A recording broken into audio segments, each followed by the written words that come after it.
যে বিশৃঙ্খলাগুলো তৈরি হচ্ছে সব ওদের ভেতর থেকে আমাদের ভেতরে ঢুকতেছে, যেন এই সরকার ব্যর্থ হয়ে যায়। এই জন্য খুব সতর্ক থাকা লাগবে ভাই।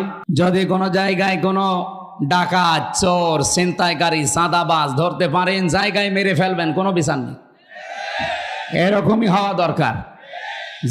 গতবার গাবতলী থেকে আসার সময় এই মাহফিলে আমি বের হয়েছিলাম, ওখান থেকে 9টা থেকে এই জায়গায় এসে 10টায় উঠবো, কিন্তু ওসি সাহেব আমার এমন তাড়া দিয়েছে, এক তাড়ায় প্রায় 1.5 কিলোমিটার শুধু দৌড়িয়েছে, তা মাঠের ভেতরে। এই আগস্টের 5 তারিখের পরে ওই ওসি সিরাজগঞ্জ গোল চত্বরে দেখা করছে। আর রাত 2টার সময় আমি চা খাচ্ছি বসে, আমি, আব্দুল বারী রশিদি ভাই, এরপর হোসাইন আহমেদ, মাহফুজ, আরও 2জন ছিল। এসে বলছো, হুজুর মাফ করে দিন। কে ভাই আপনি?